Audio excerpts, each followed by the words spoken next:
मित्रों नमस्कार, कैसे हैं आप सब। मैं आपका अपना साथी शिवशंकर मिश्रा लीगल दर्पण चैनल में स्वागत करता हूं। फ्रेंड्स, मैं आज चर्चा करने वाला हूं कि क्या गिफ्ट डीड है या सेल डीड है। यदि एक बार वो रजिस्टर्ड हो गया और रजिस्ट्री होने के बाद उसके जो भी सेल डीड बनाए हैं वो यदि जाके कहते हैं या उसके जो विटनेस है दो विटनेस पे जैसा कि आप लोगों को पता होगा कि दो विटनेस का सेल डीड या गिफ्ट डीड पे साइन होता है, तो वो दोनों विटनेस यदि बाद में मुकरता है कि नहीं मैं अनपढ़ हूं, मुझे पढ़ के नहीं सुनाया गया था, ये फॉल्स और फैब्रिकेटेड तरीके से जो है ये रजिस्ट्री हुआ है, मैं इस रजिस्ट्री को सही नहीं मानता हूं, इस तरीके की मुद्दे लाके वो कोर्ट में यदि पिटीशन फाइल करते हैं रजिस्ट्री कैंसिल करवाने के लिए, तो क्या रजिस्ट्री इस ग्राउंड के आधार पर कैंसिल हो जाएगा। कोर्ट किसके फेवर में डिग्री पास करेगी, रजिस्ट्री करने वाले के फेवर में, जो गवाह मुकरे हैं, जिसका जमीन है वो मुकर रहे हैं उसके फेवर में, या जो जमीन खरीदे हैं परचेज किए हैं उनके फेवर में। इस पे सुप्रीम कोर्ट का क्या कहना है, सुप्रीम कोर्ट का जजमेंट इस पे क्या कहता है, इसी पे आज मैं बात करने वाला हूं। तो इसे जानने के लिए वीडियो में लास्ट तक बना रहिएगा और वीडियो देखने के बाद अच्छा लगे तो चैनल को ज्यादा से ज्यादा सब्सक्राइब, लाइक और शेयर कीजिएगा। तो आइए फ्रेंड्स जानते हैं। फ्रेंड्स, जब कोई जमीन की रजिस्ट्री होता है, कोई व्यक्ति यदि कोई जमीन खरीदता है और जो व्यक्ति बेचता है, तो खरीदने वाले व्यक्ति को बेचने वाले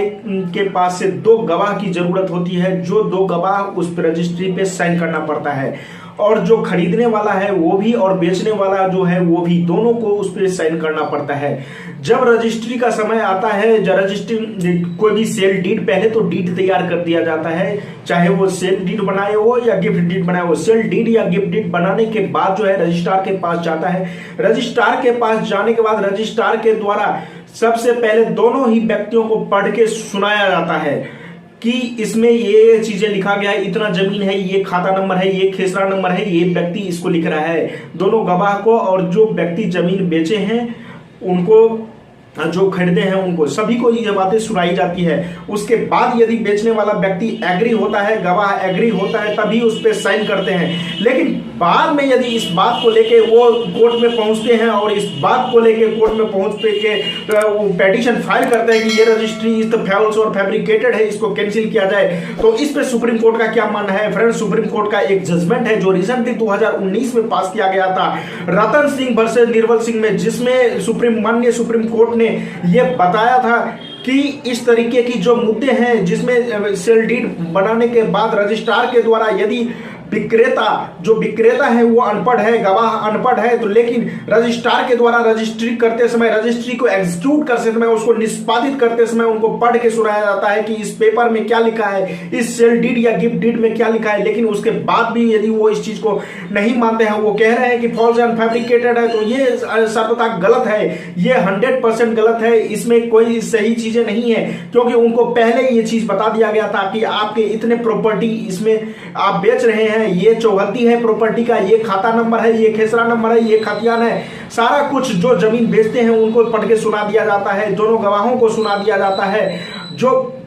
गवाह को सुनाने के बाद फिर उस पर गवाह दोनों साइन करते हैं और जो बेचने वाला है वो भी साइन करते हैं, खरीदने वाला भी साइन करते हैं। सब सेल डीड या गिफ्ट डीड का रजिस्ट्री एग्जीक्यूट होता है, रजिस्ट्री होता है। ये सब सुनाने के बाद और फिर वो बोलते हैं कि मैं अनपढ़ था, तो ये सर्वथा गलत है। और इस चीज को सुप्रीम कोर्ट ने 2019 में रतन सिंह वर्सेस निर्मल सिंह वाले केस में नकार दिया और इस सेल डीड को सही कराया और रजिस्ट्री को कैंसिल नहीं किया। तो और ये बात सर्वथा जो सुप्रीम कोर्ट ने बोला है वो सही जजमेंट हुआ, क्योंकि इंडियन एविडेंस एक्ट की 68 जो सेक्शन है, वो 68 सेक्शन ये कहता है कि जब दोनों में से जो भी दो गवाह हैं, वो दोनों में से एक भी गवाह यदि इस चीज को सत्यापित करेगा कि ये चीजें जो है, ये जो सेल डीड बनाया गया है, ये सेल डीड गलत था, वो किस मुद्दे पे ये सेल डीड को गलत ठहरा रहे हैं। वो इंडियन एविडेंस एक्ट की सेक्शन 68 जो है वो कहता है कि यदि वो सत्यापित करेगा, इसके लिए वो ठोस सबूत लाएगा, फिर उस चीज को हम कैंसिल कर सकते हैं। माननीय सुप्रीम कोर्ट ने भी अपने जजमेंट में कहा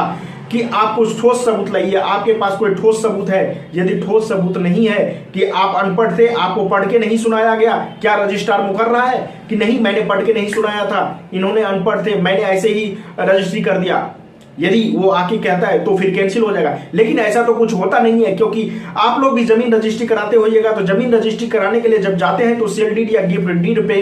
रजिस्ट्रार जो होते हैं जब उसके एग्जीक्यूट करते हैं, रजिस्ट्री करते हैं, तो उससे पहले ही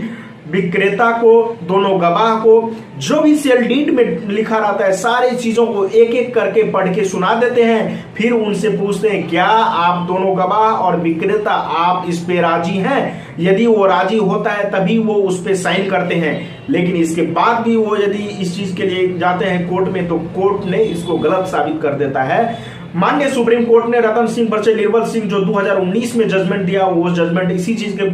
लिए दिया और उनमें इन ग्राउंड को नकार दिया और रजिस्ट्री को सही माना गया। तो फ्रेंड्स, अब आप लोगों को पता चल गया होगा कि रजिस्ट्री यदि आप लोग किसी को करते हैं या रजिस्ट्री करवाते हैं तो आप लोगों को इन तथ्यों पे ध्यान देना चाहिए और रजिस्ट्रार को बोलना चाहिए। यदि रजिस्ट्रार आपको नहीं पढ़ते सुनाते तो पार्टी को पूछना चाहिए। जो खासकर क्रेता जो है, जो जमीन खरीद रहे हैं, उनको इस चीजों पे विशेष ध्यान देना पड़ेगा कि आप पार्टी को पहले पूछ लें आपको पढ़ना आता है कि नहीं, गवाह को पहले पूछ लें कि इनको जानते हो कि नहीं जानते हो, आप उनको पढ़ना आता है कि नहीं। ये सब चीजें गवाह से पूछ लें और दोनों गवाह जो होते हैं, क्योंकि दो गवाह का साइन होना जरूरी होता है, दोनों गवाह को और जो विक्रेता है उनको क्रेता जो है वो पूछ ले। और इस तरीके से यदि वो अनपढ़ है, उनको समझ नहीं है, उनको पढ़ना नहीं आता है तो उनको पढ़ के पूरा अच्छे तरीके से सुना दे, उसके बाद ही किसी जमीन को खरीदें, अन्यथा वो बुरे तरीके से फ्यूचर में फंस सकते हैं। तो इसीलिए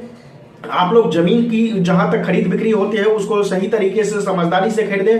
हालांकि सुप्रीम कोर्ट इस पे स्ट्रिक्ट है, उनका जो जजमेंट आता है वो जजमेंट जो है विक्रेता के फेवर में कदापि नहीं जाता है, क्योंकि सुप्रीम कोर्ट जानता है कि रजिस्ट्री ऐसे नहीं होता। रजिस्ट्री में रजिस्ट्रार के द्वारा सारे तथ्यों को क्लियर करके फिर रजिस्ट्री किया जाता है, फिर रजिस्ट्री को एग्जीक्यूट, किसी डीड को रजिस्ट्री के रूप में एग्जीक्यूट किया जाता है। तो फ्रेंड्स, आज तक के लिए इतना ही, फिर मिलेंगे नेक्स्ट वीडियो में, तब तक के लिए धन्यवाद।